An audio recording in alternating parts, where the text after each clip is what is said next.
আসসালামু আলাইকুম বন্ধুরা, আশা করি আপনারা সকলে ভালো আছেন। আমি সুলতানাস রান্নাঘর থেকে বলছিলাম। আজ আপনাদের জন্য নিয়ে এসেছি বাচ্চাদের জন্য ভিন্ন স্বাদের একটি নুডলস। তাহলে চলুন বেশি কথা না বাড়িয়ে চলে যাই রেসিপিতে। নুডলসটি তৈরির জন্য আমি এখানে 2 প্যাকেট নুডলস নিয়ে নিয়েছি।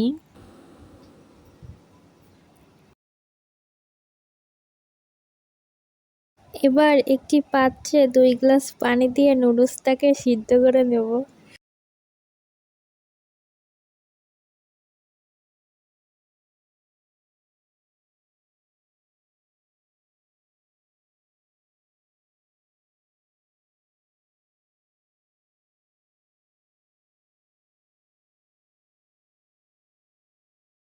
এবার একটি পাত্রে একটা ডিম নিয়ে নেব।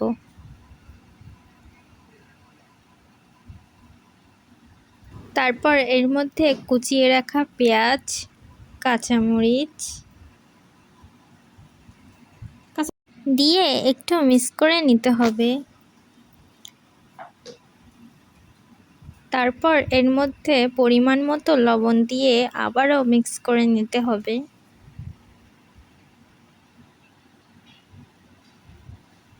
তারপর এর মধ্যে পরিমাণ মতো টমেটো দিয়ে আবারও মিক্স করে নিতে হবে।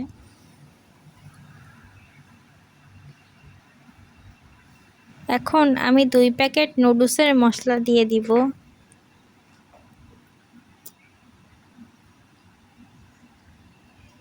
দিয়ে আবারও খুব ভালোভাবে মিক্স করে নিতে হবে। আমি এখন সিদ্ধ করা নুডলসগুলো দিয়ে দিব।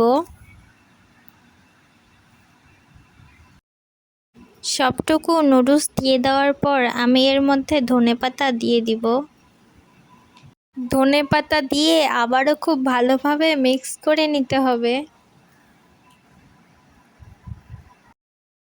আমি 1 ফালি লেবুর রস দিয়ে দিলাম।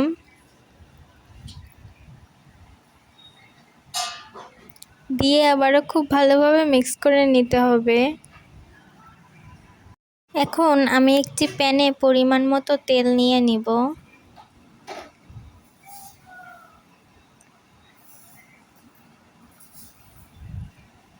এখন প্যানে আমি নুডলসগুলো দিয়ে দিব।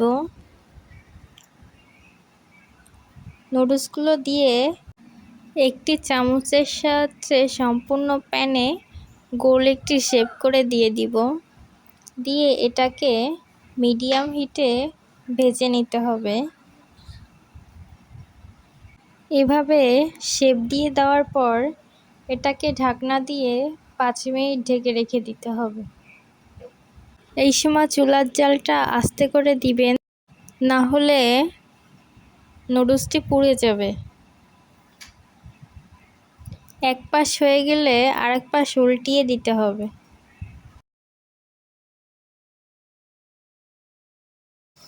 এরপর এই পাশটাও খুব ভালোভাবে ভেজে নিতে হবে। এই পাশটাও আমি আরেকবার উল্টে দিয়ে ঢেকে রেখে দিব। দেখুন আমার নুডলসটা প্রায় হয়ে এসেছে। এখন আমি এটাকে নামিয়ে নিব। দেখুন তৈরি হয়ে গেল আমার নুডলস। বাচ্চারা অনেক সময় একই খাবার খেতে চায় না।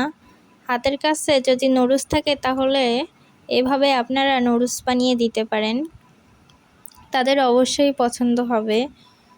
রেসিপিটি ভালো লাগলে অবশ্যই বাসায় একদিন ট্রাই করে দেখবেন। আর ভিডিওটি ভালো লাগলে সাবস্ক্রাইব করে আমাদের পাশে থাকবেন। আবারও দেখা হচ্ছে নতুন কোনো এরকম ভিন্ন ধরনের রেসিপিতে।